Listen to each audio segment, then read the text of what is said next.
श्री हनुमान जी महाराज के बारे में थोड़ी देर चर्चा करके फिर हम वाणी को विराम देंगे। बोलो अनंत बलवंत श्री हनुमान जी महाराज की जय। बंधुओं, शंकर जी का परम भक्त है रावण, लेकिन उसी रावण के दुष्टता पर एक दिन शंकर जी बड़े चिंतित हो गए और शंकर जी ने मन में विचार किया कि भाई ये हमारा भक्त है, हम चाहते तो ऐसा है कि हमारी तीसरा नेत्र खुले और जल के भस्म हो जाए, पर गुरु को चाहिए अपने शिष्य को दंड तो दे लेकिन मृत्यु दंड ना दे। लेकिन ये काम ऐसे कर रहा है और ये आगे भी ऐसे कार्य करेगा कि इसको मृत्यु दंड ही मिलना चाहिए और मेरे द्वारा ही मिलना चाहिए, क्योंकि मेरे इष्ट राम को ही परेशान करेगा। तो क्या करें? तो शंकर जी का संकल्प हुआ कि इसके वध में कारण मैं बनूं। तब शंकर जी के मन में आया कि हम 11वें रुद्र श्री हनुमान के रूप में जाएंगे और हम ही कारणभूत बनेंगे इसके वध का, और एक पंथ दो काज होंगे, रावण का वध भी हो जाएगा और मेरे इष्ट श्री राम जी की मैं भक्ति भी करूंगा, सेवा भी करूंगा, उनसे प्रेम भी करूंगा। अभी तो मैं शिव स्वरूप में हूं, मुझे ईश्वर तत्व माना जाता है और मैं ईश्वर तत्व हूं भी। इस कारण से कई बार ऐसा होता है बंधुओं कि अगर शिव जी को राम जी का भक्त बता दो, शैव बड़े नाराज हो जाते हैं, हमारे शंकर जी बड़े हैं, आप उनको राम भक्त क्यों कह रहे हो। कई बार शंकर जी को कृष्ण भक्त बता दो तो शैव लोगों को बड़ी क्रोध आता है, बोले हमारे महादेव कोई कृष्ण के भक्त हैं। लेकिन वास्तवता यही है भैया, आप मानो चाहे मत मानो। आप मंदिर में जाकर के ओम नमः शिवाय कहते हैं महादेव के आगे, उनको प्रसन्नता होती होगी, लेकिन आप मंदिर में जाकर के राम राम राम राम कहते हैं तो महादेव अत्यंत प्रसन्न हो जाते हैं।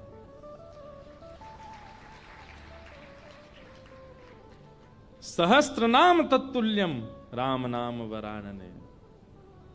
हजारों बार कोई राम नाम कहता है तब राम नाम को सुनने के लिए महादेव स्वयं प्रकट हो जाते हैं। कृष्ण नाम सुनकर के स्वयं प्रकट हो जाते हैं महादेव। तो महादेव ने विचार किया कि मेरे इष्ट की सेवा भी हो जाए और ये दुष्ट रावण का वध भी कारण मैं बनूं। तब महादेव ने विचार किया और ऋषियों से कहा कि भाई ऐसा हमारा मन का विचार है कि हमारा ही तत्व जावे पृथ्वी पर और राम जी की सहायता करे रावण वध में, और राम जी की सेवा आराधना भी कर ले। तब ऋषियों ने कहा महाराज, इस धराधाम पर पृथ्वी पर आपके तेज को धारण करने की सामर्थ्य किसी स्त्री में नहीं है, कौन धारण करेगा। तब ब्रह्म लोक की एक अप्सरा थी, उनका नाम था कुंजस्थला। उन्होंने एक ऋषि का उपहास किया, बहुत ध्यान से सुनिएगा, और उस उपहास के कारण ऋषि ने उनको शाप दे दिया कि तुम बानरी हो जाओ। इतनी जोर से हंस रही हो संतों के ऊपर। एक बात बता दें आपको, जो संत ऋषि महंत भक्त वक्ता वैष्णवों के ऊपर या उनकी भक्ति के ऊपर हंसी करते हैं, उनको ही बानर बनना पड़ता है अगले जन्म में। इसलिए कभी किसी भक्त की हंसी मत करना। तो कुंजस्थला को शाप दे दिया, बोले जाओ तुम बानरी बन जाओ। लेकिन क्रोधापि देवेन वरेण तुल्यम, बड़े लोगों का क्रोध वरदान के समान होता है। वो क्रोध में श्राप तो होता है पर उसमें वरदान भी होता है। कुंजस्थला अंजनी मैया के रूप में पृथ्वी पर प्रकट हुई और आपका विवाह बानर राज केसरी जी के साथ में हुआ। पर केसरी जी को भी शाप लगा हुआ था, ऋषियों ने श्राप दे रखा था कि आपकी कोई संतान नहीं होगी। कैसे संभव हो। और तभी महादेव ने मन बनाया कि भाई हमारा अंश स्वरूप पृथ्वी पर आवे। तो महादेव की नित्य आराधना करती थी अंजनी मैया। ऋषियों ने अंजनी मैया को चुना, बोले यही हैं जो महादेव के तेज को, महादेव के बल को, महादेव के जो आत्म तत्व है उसको भीतर स्वीकार कर सके। इनका तप अद्भुत है। और क्यों ना हो, विवाह के उपरांत भी ब्रह्मचारिणी थी अंजनी मैया। बहुत ध्यान से सुनिएगा। एक दिन पर्वत पर बैठ करके अंजनी मैया महादेव की उपासना कर रही थी, तभी उनको स्पर्श का अनुभव हुआ। तुरंत अंजनी मैया ने नेत्र खोल करके कहा, मैं शाप दे दूंगी, कौन है, मेरा स्पर्श करने की हिम्मत किसने की? तभी पवन देव प्रकट हो गए और पवन देव ने कहा कि मां मुझे क्षमा करें, पर मेरा स्पर्श का अधिकार सबको है, मैं सबको स्पर्श कर सकता हूं, मेरा स्पर्श अपवित्र नहीं होता। इस पृथ्वी पर चींटी से लेकर के हाथी तक कोई भी नहीं है जो मेरे स्पर्श से वंचित रहता हो, इसलिए आप बिल्कुल मुझे शापित मत कीजिए, मेरा स्पर्श करने का अधिकार तो सबको है। अंजनी मैया बोली, तो फिर मेरा विशेष स्पर्श क्यों किया आपने? तब उन्होंने पूरी बात बताई। बोले कि मां, महादेव की इच्छा है कि उनका तत्व प्रकट हो। मोहिनी रूप को देख करके महादेव इतने प्रसन्न हो गए कि प्रेमाश्रु के साथ उनका समस्त बल पृथ्वी पर झरने लगा, जिसके रूप में पृथ्वी पर विविध रत्न प्रकट हो गए, हीरे, सोने, चांदी, ये सब महादेव के प्रेमाश्रु से प्रकट हुए हैं। और उन्हीं प्रेमाश्रुओं को कई ऋषियों ने अपने अपने प्रेम पुटों में धारण किया। उन्हीं में से एक बिंदु मुझे प्राप्त हुआ और मुझे ऋषियों की आज्ञा हुई कि मैं आपके अंदर उसको व्यवस्थित कर दूं, ताकि महादेव का जो 11वां रुद्र स्वरूप है वो आपसे प्रकट हो। इसलिए मैंने आपके स्पर्श करके आपके करणपुट से महादेव का वह योग बल आपके भीतर व्यवस्थित किया है। अब आप जल्दी ही एक दिव्य भक्त, दिव्य बलवंत और दिव्य श्रेष्ठ बालक को जन्म देंगे। कितने पिताजी हनुमान जी के? पवन पुत्र, शंकर सुवन और केसरी नंदन। पवन देव के वे पुत्र हैं। हनुमान जी के शंकर, अब यहां पर ऋषियों का, संतों का शंकर स्वयं केसरी नंदन, शंकर स्वयं ही आए हैं और शंकर सुवन यानी कि उनके पुत्र हैं। किसी का भाव ऐसा भी है कि भाई स्वयं शंकर जी के पुत्र कैसे हो सकते हैं, स्वयं शंकर जी आए तो इसलिए शंकर स्वयं केसरी नंदन। अब जो भी बात हो, इसका विवाद तो बड़े लोग ही करते रहे, हम तो बालक हैं, हम तो जैसा मिले गाते रहेंगे, आनंद करें सब। 3 पिताजी हैं।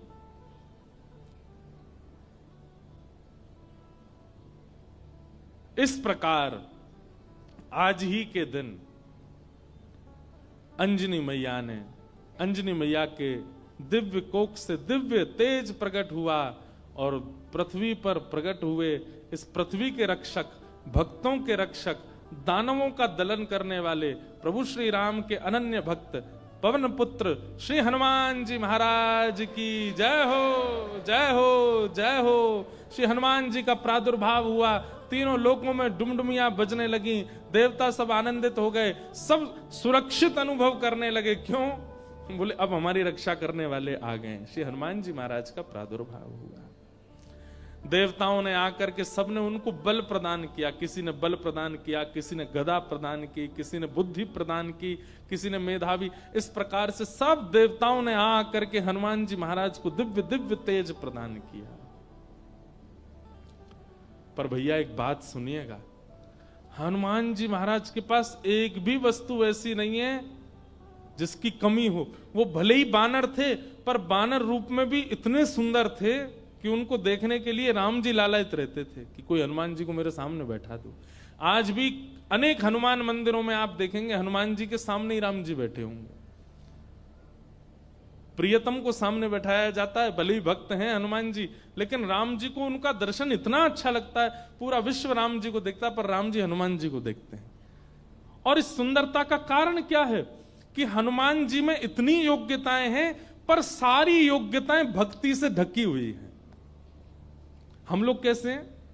हमारी सारी योग्यताएं प्रकट रहती हैं। कोई व्यक्ति अगर बहुत बुद्धिमान होता है ना, उसके रूप से ही पता चल जाता है कि बहुत बुद्धिमान है। ये देखो हनुमान जी डोल रहे हैं भाई, आ जाओ, आहा, आ जाओ मंच पे आ जाओ। ये देखो, पूंछ से लपेट दो एक आध पंडित जी को।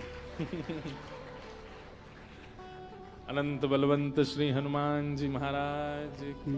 यहाँ बैठ जाओ आगे, ये स्पीकर के आगे बैठ जाओ। हाँ बैठ जाओ। हनुमान जी बेचारे दांत नहीं है इनके, बैठ जाओ। खड़े रहोगे थक जाओगे। हे हनुमान जी बैठ जाओ, पूंछ संभाल के। गदा नीचे धर दो, गदा नीचे रख दो, थक जाओगे। बस ऐसी कथा सुनते रहो। बोलो हनुमान जी महाराज की जय। तो हनुमान चालीसा करके ही जाना सब लोग, उससे पहले मत चले जाना। हम लास्ट में ही करेंगे कि आप चले नहीं जाओ। आपसे पहले तो हमको जाना है। पर तो क्या बता रहा था मैं? हाँ, हनुमान जी में सारे गुण हैं। अष्ट सिद्ध नवनिधि के दाता, असवर दीन जानकी माता। अष्ट सिद्ध नवनिधि के दाता। अष्ट सिद्धियां हैं, नवनिधियां हैं। महाराज हम पे तो एक सिद्धि आ जाए, सिद्धि नहीं भी आवे तो हम लोग फूले नहीं समाते। उन पे तो 8 सिद्धियां हैं, 9 निधियां। पर फिर भी हनुमान जी महाराज इतने दीन कैसे? भक्ति। किसी का ज्ञान प्रधान होता है, किसी का स्वरूप प्रधान होता है, किसी की योग्यताएं प्रधान होती है, पर हनुमान जी महाराज ने सबको गौड़ करके अपने भक्ति को प्रधान रखा है। अच्छा एक बात बताएं, हनुमान जी का एक गुण है, बहुत ध्यान से सुनिएगा। हम सब में कोई योग्यता आ जाती है, जैसे किसी को गाना आ जाए, किसी को बजाना आ जाए, किसी को नाचना आ जाए, तो अपने उस गुण के स्वामी हम खुद बन जाते हैं। जो भी गुण है हमारे अंदर, उस गुण के स्वामी कौन है? हम खुद बन जाते हैं। पर हनुमान जी ने अपने सारे गुणों का स्वामी राम जी को बना दिया। मेरे अंदर बल भी है तो राम जी की कृपा, मेरे अंदर बुद्धि भी है तो राम जी की कृपा, मेरे अंदर योग्यताएं भी हैं तो राम जी की कृपा। मैं सब जानता हूं पर अपने मन से कुछ नहीं करूंगा। राम जी कहेंगे तो ही करने जाऊंगा, तो ही करूंगा। पर हम लोग कैसे हैं? सारे गुणों को, सारी श्रेष्ठताओं को अपने ऊपर ले लेते हैं। इसलिए हम लोगों का उससे कल्याण नहीं होता है, उससे कहीं ना कहीं हमारा मन विक्षिप्त रहता है। एक लीला सुना करके फिर हनुमान चालीसा गाते हैं। ठाकुर जी भी आ गए हैं। जैसे किसी की विदाई होती है तो कोई बहुत रोता है ना, तो उसको अंदर कमरे में ले जाके समझाते हैं। ऐसे विचार के समझा बुझा के लाए, बोले फिर आएंगे कोल्हापुर में, फिर भक्त चरित्र होगा, आप चल दो, ऐसे मत करो।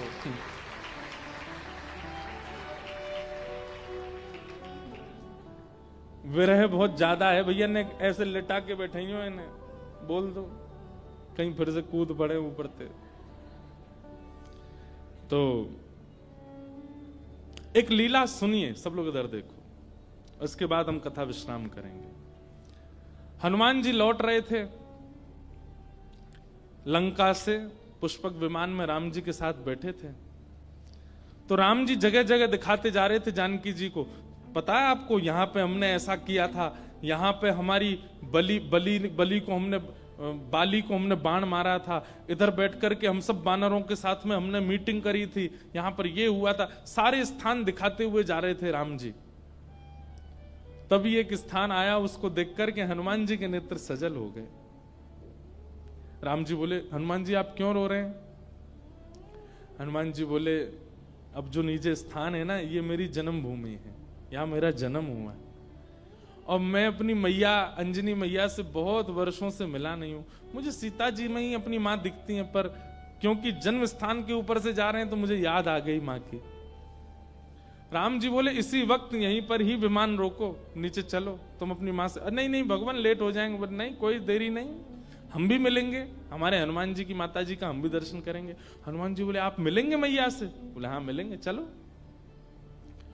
और महाराज, अब कई लोग तो अलग अलग स्थान बताते हैं, पर एक प्रकार से श्री हनुमान जी महाराज महाराष्ट्र में जन्मे, नासिक के पास में श्री हनुमान जन्म स्थान है, ऐसा माना जाता है। सब लोग अलग अलग स्थान मानते हैं, पर हम नासिक में गत वर्ष 1 महीना थे तो वहां हमको वहीं बताया गया कि यहीं पर ही श्री हनुमान जी महाराज का जन्म हुआ।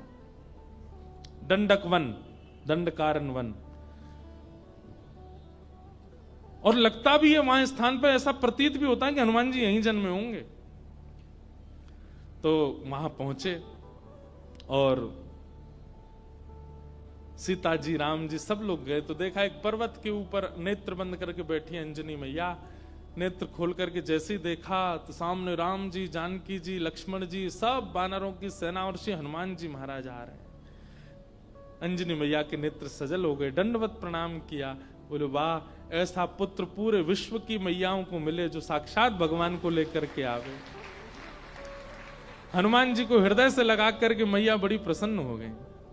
अरे मेरे लाल, अरे मेरे सुत, खूब पुचकारने लगी। वो प्रेम देख करके सबके नेत्र सजल हो गए। कितना प्रेम कर, हनुमान जी इतने बलवान हैं लेकिन मैया को देख करके बालवत हो गए, छोटे से लाला बन गए। जैसे एक लाला अपनी माँ के वक्ष पर ऐसे सिर रगड़ता है और माँ के गोद में बैठ जाता है, माँ के ऊपर चढ़ जाता है, ऐसे हनुमान जी चढ़ गए अपनी मैया के ऊपर।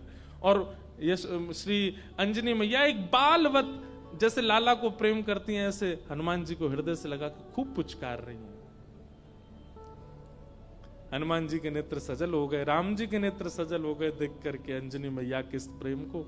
अब मैया बोली, लाला चल अब उतरो, देखो ठाकुर जी आए, कुछ सामग्री बनाऊं, कुछ पधराऊं इनको। सामग्री सिद्ध की अंजनी मैया ने, राम जी को अपने हाथ से भोजन पवाया। हनुमान जी आज इतने प्रसन्न हैं कि मेरी जन्मभूमि पर राम जी आए हैं। देखो हनुमान जी का एक गुण देखा आपने, हनुमान जी ने जिद नहीं की राम जी से कि मेरे घर चलो, राम जी खुद गए। यही होना चाहिए एक भक्त का स्वरूप, अपने गुरु से, अपने आचार्य की, उनकी इच्छा है जहां वहां चलो, अपनी इच्छा से नहीं। अंजनी मैया ने प्रसाद आदि के बाद पूछा, कैसा रहा आपकी लंका में जो युद्ध, उसकी चर्चा तो बहुत सुनी, पर आप लोग खुद अपने मुख से बताइए कि वहां कैसा क्या रहा। हनुमान जी महाराज बोले, मैं बताऊंगा, पूरे लंका कांड तो मैं ही सुनाऊंगा। सुंदर कांड से सुनाना शुरू किया हनुमान जी ने। बोले ऐसे ऐसे भगवान ने कहा पता करके आओ, और मैया मैं उड़ करके गया और जाकर के मैंने वहां पर फिर लंका जला दी, सीता जी से मिल के आए, फिर हम वापस आए, राम जी से आकर के हमने निवेदन किया, पूरी बानर सेना लेके फिर हमने सेतु बनाया, सेतु बना करके वहां गए, वहां पर लक्ष्मण भैया को शक्ति लग गई, तो फिर मैं हिमालय पर जाके पर्वत लेके आया, अंजनी संजीवनी बूटी दी गई, आदि आदि पूरी कथा सुनाने लगे। सब तो प्रसन्न, लेकिन अंजनी मैया बिल्कुल प्रसन्न नहीं थी। सीता जी ने कहा, मां, श्री हनुमान जी के इस ऐश्वर्य को सुनकर के आपको प्रसन्नता नहीं हुई?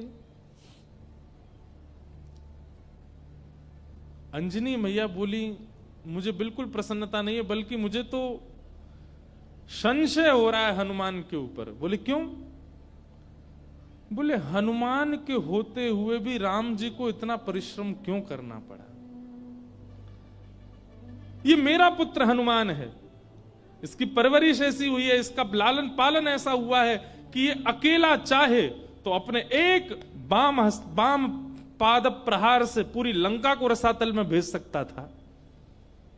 इसके रहते हुए सेतु बनाना पड़ा, लक्ष्मण भैया को शक्ति लगी, वैद्य बुलाने पड़े, इतने दिन तक युद्ध होता रहा, अहि रावण की यहां ठाकुर जी को जाकर के रहना पड़ा, और ना जाने क्या क्या। ये सब सुनकर के मेरा मन बहुत विचलित हो रहा है। मुझे लग रहा है कि हनुमान तुम्हारे रहते हुए राम जी को इतना श्रम करना क्यों पड़ा? अरे तुम्हारे लिए तो बाएं हाथ का खेल है, तुम जाकर के पूरी लंका का नष्ट करके रावण को रसातल में फेंक करके सीता जी को कंधे पे बैठा करके ले आते तुम। इतना श्रम करने की आवश्यकता ही नहीं थी, करना क्यों पड़ा?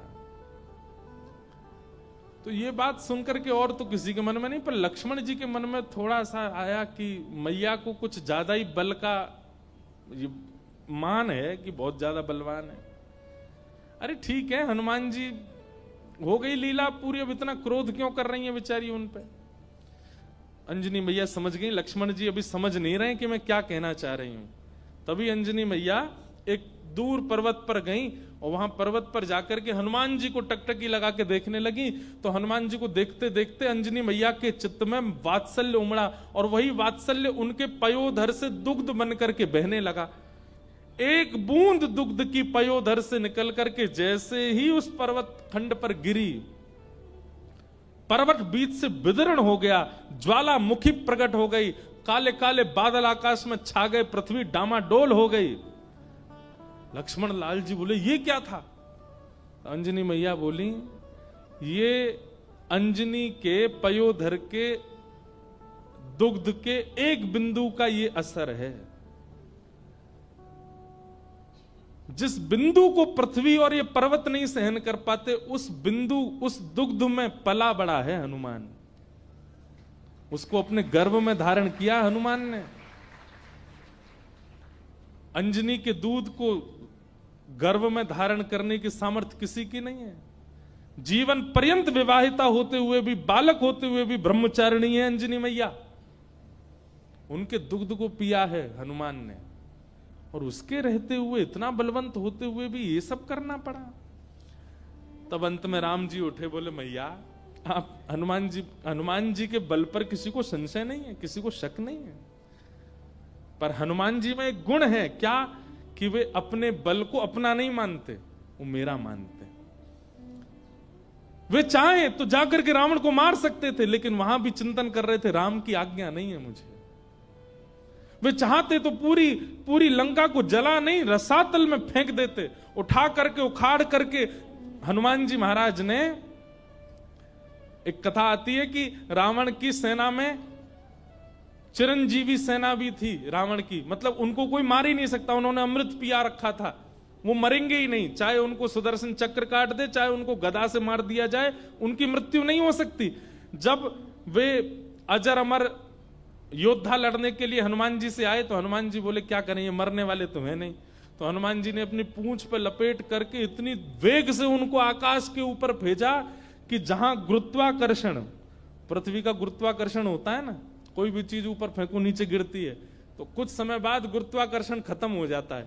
हनुमान जी ने उन सबरे चिरंजीवी योद्धाओं को अपनी पूंछ में लपेट करके इतनी जोर से ऊपर फेंका कि गुरुत्वाकर्षण की सीमा से ऊपर चले गए। आज तक आकाश में ही घूम रहे हैं वे लोग, लौट के नहीं आ पाए पृथ्वी पर। तो श्री हनुमान जी महाराज के बल में किसी को संशय नहीं है। पर राम जी कहते हैं तब प्रताप रघुनाथ, वो अपने प्रत्येक बल को मेरा प्रताप मानते हैं। मेरी आज्ञा नहीं थी रावण को मारने की, मेरी आज्ञा नहीं थी लंका को रसातल में फेंकने की। अगर आज्ञा होती तो ये सब करने की आवश्यकता नहीं थी। अकेला हनुमान जाकर के सब क्रिया कर सकता था। लेकिन आप सौभाग्यशाली हैं मैया, आपका लाला इतना बलवंत, इतना बुद्धिवंत, इतना योग्य होते हुए भी मेरे अधीन रहता है, अपने योग्यता को नहीं मानता। तब अंजनी मैया प्रसन्न हुई, हनुमान जी को हृदय से लगाया। ऐसे श्री हनुमान जी महाराज हैं। आइए सब लोग बड़े प्रेम और भाव से बिल्कुल हनुमान जी का चिंतन अपने मन में कीजिए और बड़े प्रेम से भाव से मेरे साथ में हनुमान चालीसा का पाठ कीजिए।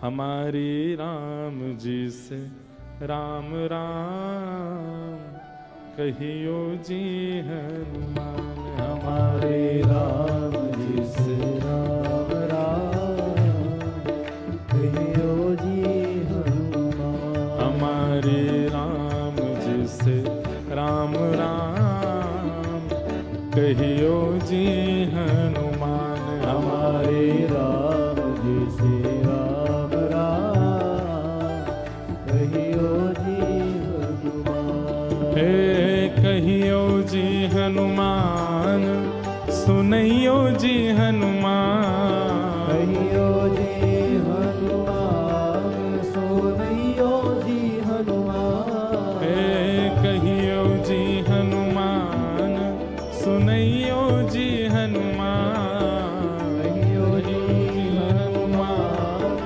सुनइयो जी हनुमान, हमारे राम जी से राम राम कहियो जी हनुमान, हमारे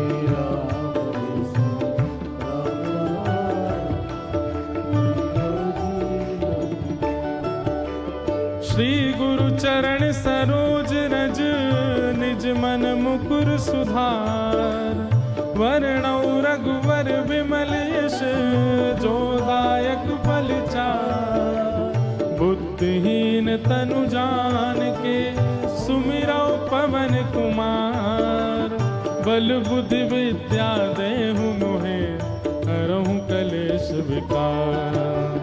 जय हनुमान ज्ञान गुण सागर, जय कपीस तिहु लोक उजागर। राम दूत तुरत बल धामा, अंजन पुत्र पवन सुत नामा। महावीर विक्रम बजरंगी, कुमति निवार सुमत के संगी। कंचन वरण विराज सुबेसा, कानन कुंडल कुंचित केसा। हाथ वज्र और ध्वजा विराजे, कांधे मूंज जनेऊ साज। शंकर सुवन केसरी नंदन, तेज प्रताप महाजगवन। विद्यावान गुणी अति चातुर, राम काज करवे को आतुर। प्रभु चरित्र सुनवे को रसिया, राम लखन सीता मन बसिया।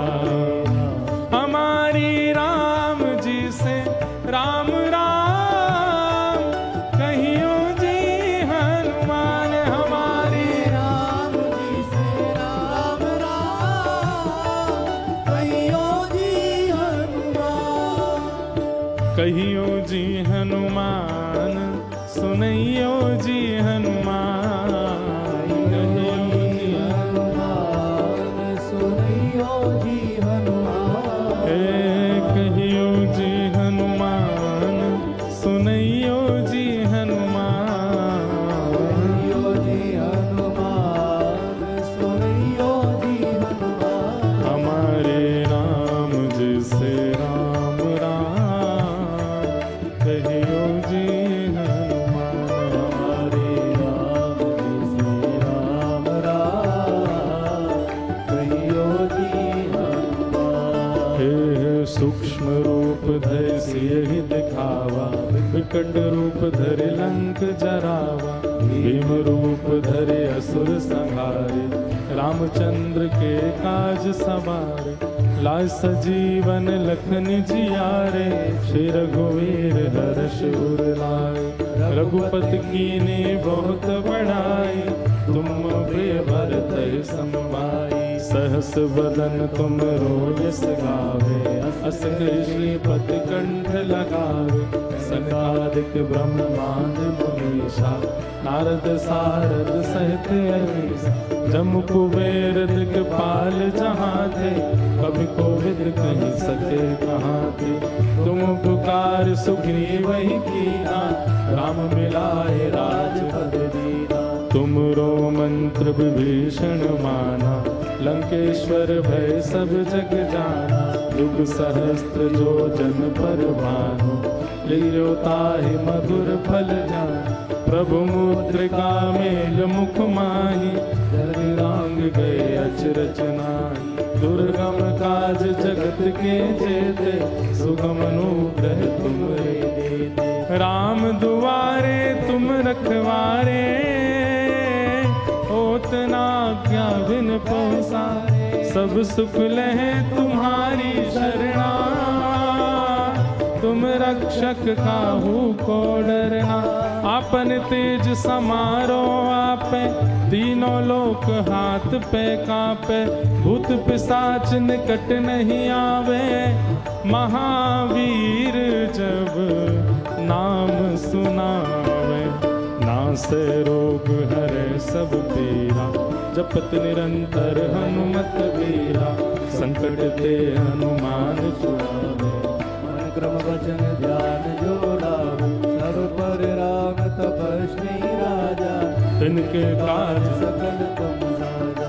और मनोरथ जो कोई लावे, सोई अमित जीवन फल पावे। चारों युग पर ताप तुम्हारा, है प्रसिद्ध जगत उजियारा। साधु संत के तुम रखवारे, असुर निकंदन राम दुलारे।